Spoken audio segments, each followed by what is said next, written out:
Assalamualaikum warahmatullahi wabarakatuh.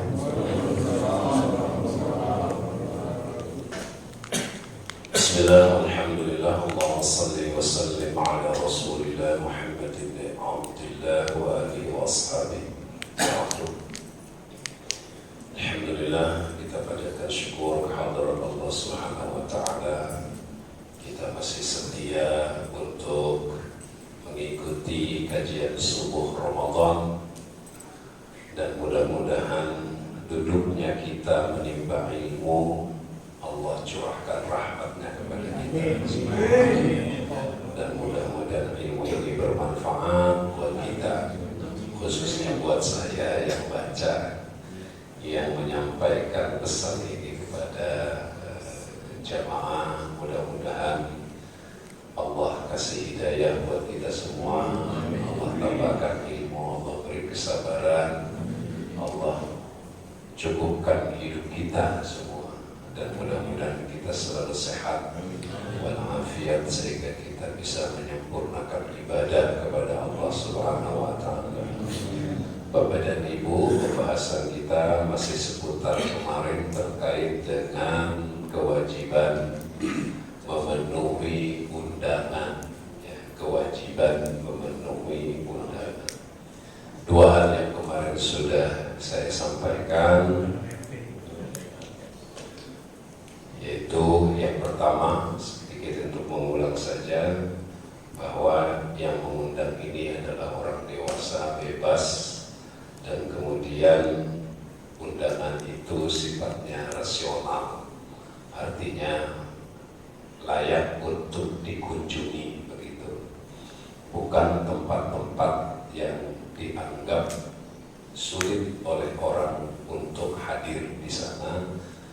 Ya, kalau misalkan ada banjir, begitu kan, ya sampai hajatan itu banjir, menjadi tidak sesuatu yang wajib buat kita untuk hadir.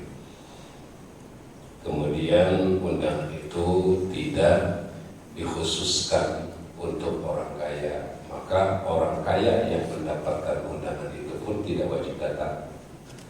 Jadi kalau kita orang kaya, lalu undangan itu khusus orang-orang kaya saja, pejabat saja misalkan, orang-orang tertentu saja yang punya uang, orang-orang pilihan, tanpa mengundang orang-orang miskin, maka orang yang mendapatkan undangan itu tidak wajib untuk memenuhi undangan. Ya, itu catat buat kita. Maka pernah Umar bin Khattab itu mendapatkan undangan dari orang kaya di sekitar Madinah. Orang ini mengutus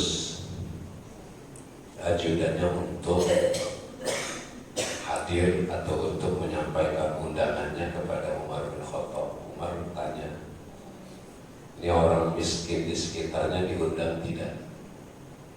Kata Umar, kata orang itu, tidak diundang orang miskin sekitarnya ya Amirul Mukminin. Apa yang dikomentari oleh Umar bin Khattab? Saya tidak akan hadir, karena memang khusus undangan itu bagi orang-orang tertentu, tanpa mengundang orang-orang miskin yang ada di sekitarnya. Karena yang namanya walimah itu sebenarnya sedekah sahibul bait kepada tamu undangan, bukan hanya untuk orang-orang tertentu, tapi semua orang yang ada di sekitarnya bisa menikmati makanan yang dihidangkan oleh sahibul bait. Itu penting dicatat oleh kita. Yang ketiga, وَأَلَّا يَظْهَرْ التَّوَدُّدُ لِشَخْصٍ لِرَغْبَةٍ فِيهِ أَوْ لِرَغْبَةٍ مِنْهُ. Mengundang itu juga tidak harus melihat simpati seseorang atau karena takut. Misalnya, tidak boleh nih ngundang orang karena ia sangat cinta sekali, atau karena diancam kalau nggak diundang. Nah, gitu ya. Kalau nggak diundang nih, jangan coba-coba, gitu, kira-kira gitu. Itu tidak boleh. Mengundang karena terlalu simpati pada seseorang atau karena takut ancaman orang lain, karena kalau dia tidak diundang diancam, itu tidak boleh begitu. Apa yang diharapkan oleh si pengundang ini karena Allah, karena adanya walimah yang dianggap dalam Islam sebagai amalan sunnah muakkad, maka niatnya walimah itu mengundang semua orang, bukan karena simpati kita, bukan hanya semata cinta kita pada seseorang atau karena takut ancaman orang lain, bukan semata-mata itu, karena memang karena Allah. Bagus saja kalau ada di latar belakangi karena cinta, penghargaan, itu juga bagus, tidak ada masalah. Tapi yang tidak bagus karena dia menggunakan ancaman, karena ancaman tidak bagus. Bapak dan Ibu, selanjutnya kita lihat wa an yakuna ad-da'i musliman 'ala al-ashah, yang mengundang itu orang muslim menurut qaul sahih. Artinya wajib nih mendatangi undangan seorang muslim pada acara resepsi walimah. Ya, itu wajib tuh. Karena identik kalau muslim itu kan suasana walimah resepsi itu identik dengan kebaikan. Di dalamnya tidak ada makanan-makanan yang menimbulkan atau yang dicurigai mengandung unsur-unsur makanan yang diharamkan. Kalau kita datang undangan pada tetangga kita yang non muslim, ya kita rada-rada curiga makan daging, ya gitu kan, makan daging, makan semua dan sebagainya, itu rada curiga. Walaupun mungkin ada pernyataan ini halal ya, tapi biasanya di kita, kalau di kalangan non muslim itu biasanya pesannya dari orang-orang muslim, tentu saja itu tradisinya. Memang kalau di hotel itu khusus dipesan, tetapi kita masih tetap curiga karena jangan-jangan ada pesanan-pesanan khusus, makanan-makanan khusus, menu-menu khusus yang memang bercampur dengan yang makanan atau makanan jenis makanan yang diharapkan gitu. Saya kalau diundang di non muslim itu lihat-lihat dulu nih, makan yang kira-kira tidak meragukan gitu. Lebih banyak makan buah lah gitu kan, itu pasti halal gitu. Itu kalau saya kue barangkali begitu ya. Kalau makanan nasi kelihatannya rada ragu hati saya. Dan itu sering kita namanya bertetangga, pastinya kita menghargai undangan mereka, karena undangan mereka itu juga penghargaan terhadap kita tentu saja. Kemudian wa ayyukhtassa bil yaumil awwal 'ala al-mashhur. Jadi ini harus dikhususkan di undangan ini, tentukan undangan ini hari ini, maka hari itu yang wajib. Kalau kemudian diundang pada hari kedua atau undangan hari pertama kedua datang, itu hukumnya sunnah. Ya, hukumnya sunnah.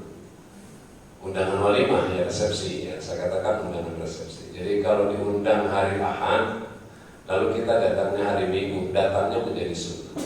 Begitu. Itu pandangan-pandangan ulama. Ini sekedar pengetahuan buat kita semua. Kemudian وَأَلَّا يَكُونَ هُنَاكَ مَا يَتَأَذَّى بِحُضُورِهِ مِنْ مُنْكَرٍ وَغَيْرِهِ. Wajib datang memenuhi undangan itu kalau di tempat resepsi itu tidak ada yang kira-kira unsur-unsur yang berbau kemunkaran, atau ada hal-hal yang kira-kira bisa dianggap menyakiti orang lain. Paham maksudnya ini? Nih gini, unsur kemaksiatan itu apa di situ? Ada walimah, menjudi, begitu kira-kira gitu. Minuman keras, gitu. Itu nggak wajib datang. Nah itu campur sari gimana itu? Demen banget kita dia joget itu kalau dicampur sari. Hampir semua RT RW bisa joget. Itu fakta sosial. Fakta sosial. Ya. Nah ini musik nanti kan ada pembahasan tersendiri ya. Musik itu boleh atau tidak. Itu kontroversi juga di kalangan ulama. Musik-musik yang berbau kemaksiatan juga kan mengandung kemaksiatan kan juga terlarang. Tapi kalau musik-musik yang kira-kira mengajak orang untuk berbuat baik, ya masih ada toleransi hukum. Nanti kajian tersendiri. Tapi yang jelas di situ ada preman yang sengaja dihadirkan untuk ya kira-kira bisa bermusuhan dengan orang, mengandung potensi ya, ada potensi unsur menyakiti orang lain. Itu tidak wajib datang kita di sana. Ya. Ini budaya di Indonesia kan memang dihadirkan musik-musik seperti itu, dangdutan gitu kan. Dangdutan itu kan potensinya ya itu minuman keras dan sebagainya, dan kemudian ya joget di atas panggung yang kemudian saling senggol dan kemudian ribut, itu kan juga banyak fakta ya itu yang sering terjadi. Itu hal-hal seperti itu ya perlu diperhatikan oleh kita. Ini ulama-ulama, kiai-kiai kita sangat hati-hati ketika dia menerima undangan dari siapa.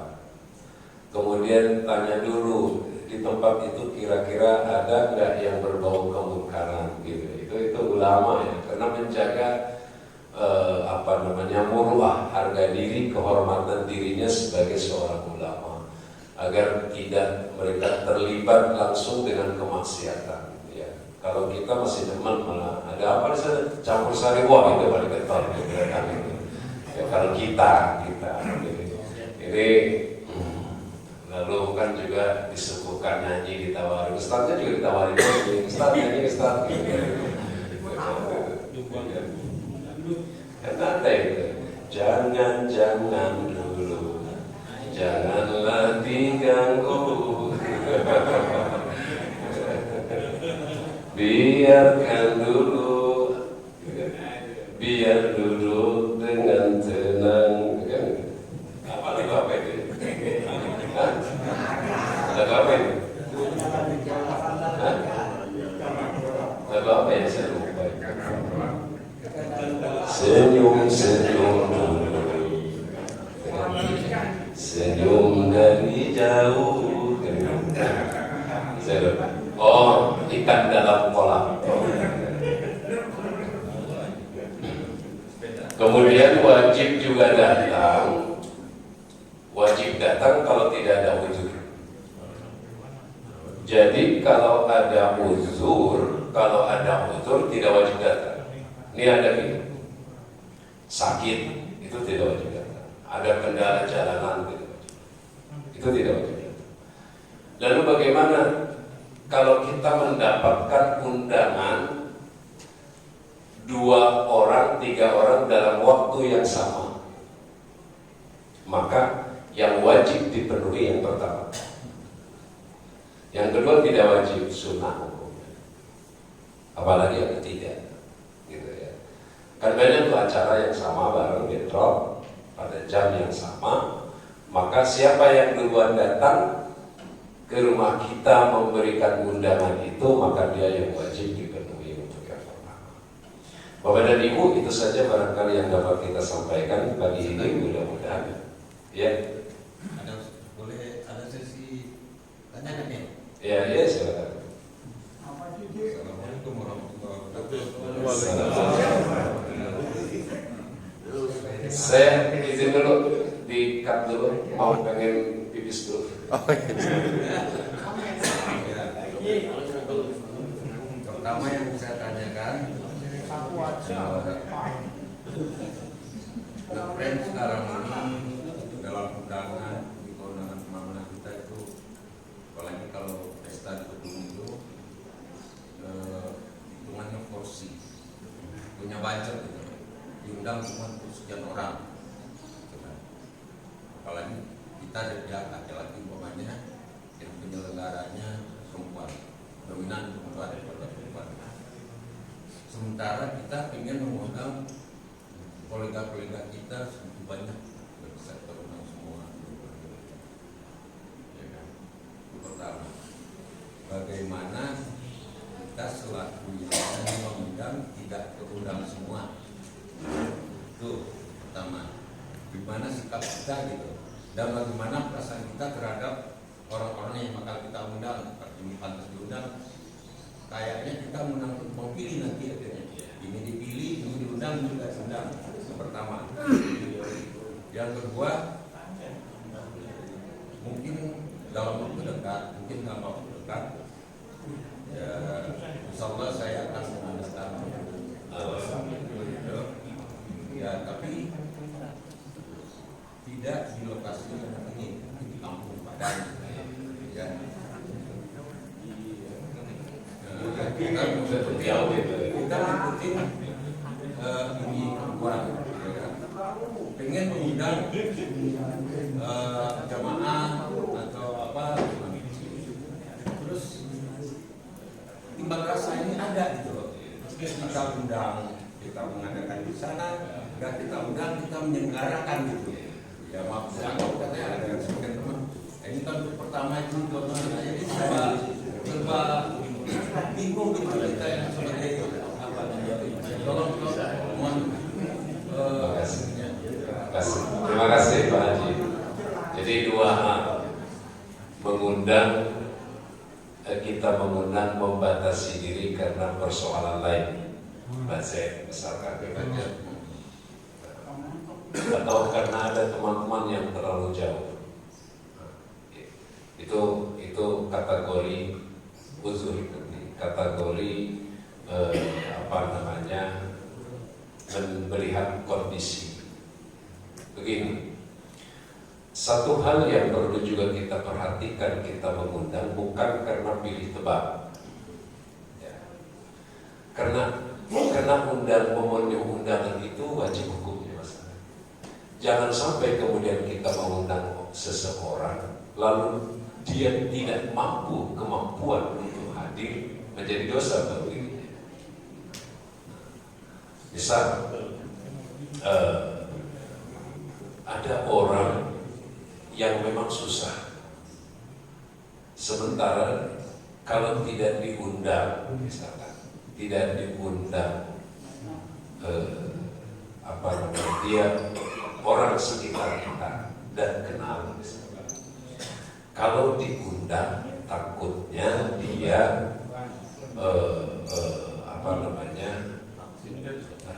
minder ataupun tidak mampu, karena ada tradisi ini. Tradisi di kita itu berbeda dengan tradisi pada zaman Nabi.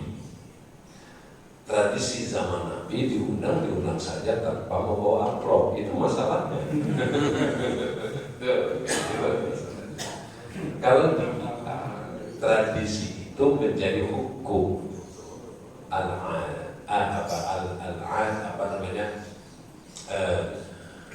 adat menjadi sebuah hukum.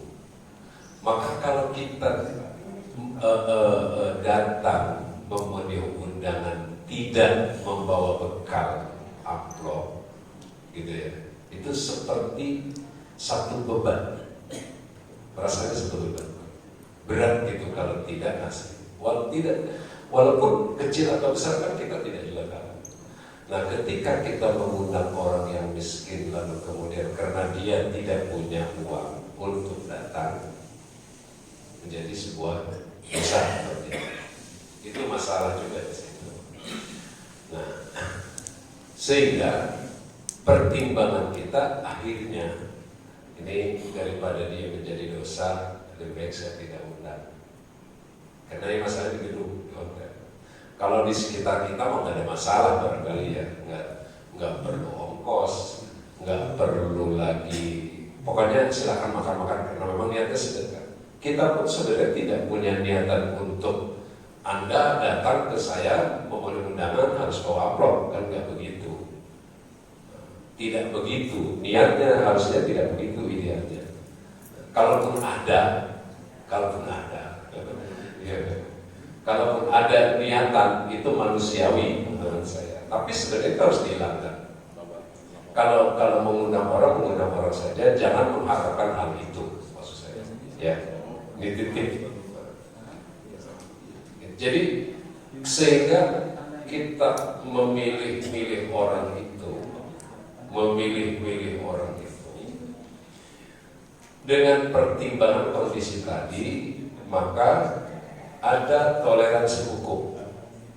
Ya, kalau kita milih karena pertimbangan jauh, pertimbangannya orang ini susah, kalau mau misalkan datang ke hotel, takutnya dia tidak bisa datang karena tidak punya kendaraan, mau naik mobil angkutan umum tidak punya uang, gitu kan?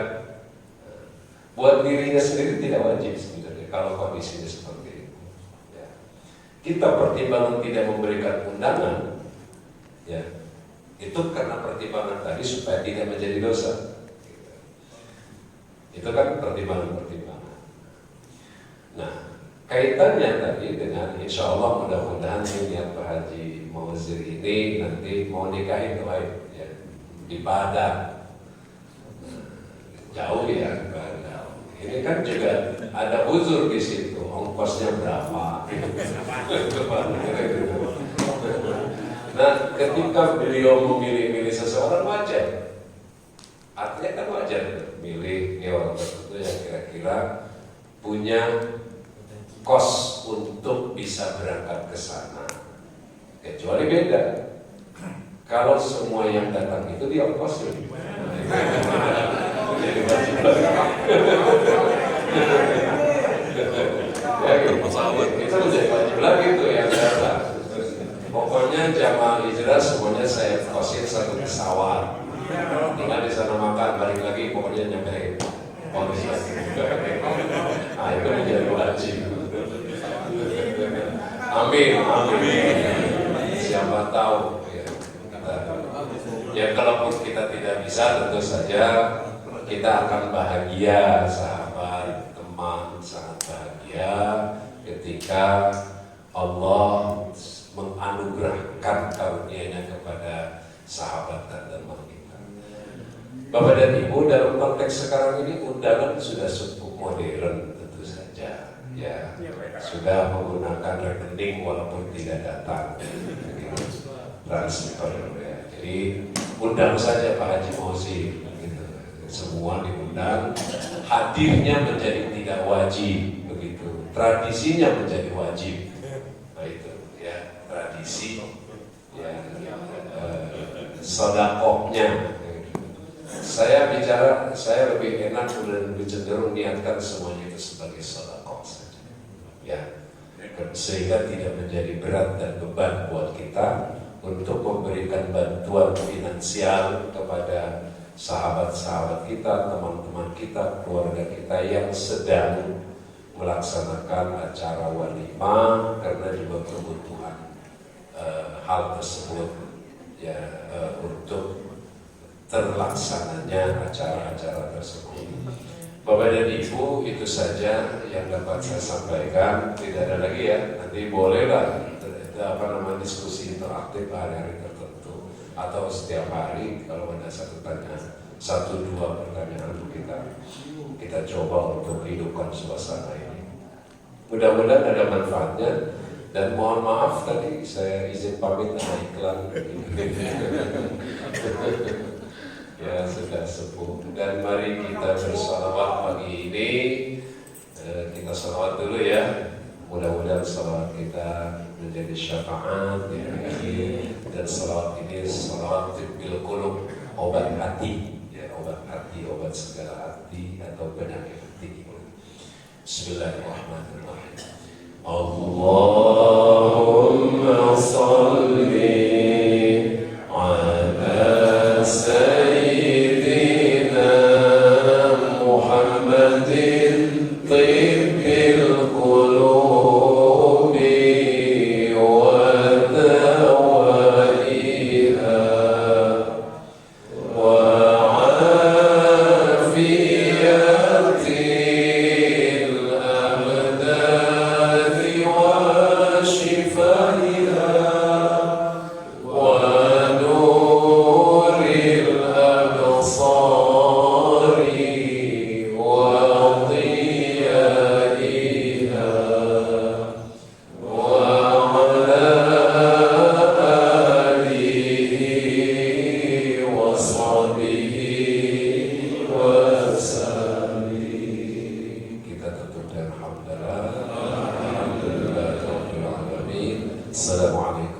warahmatullahi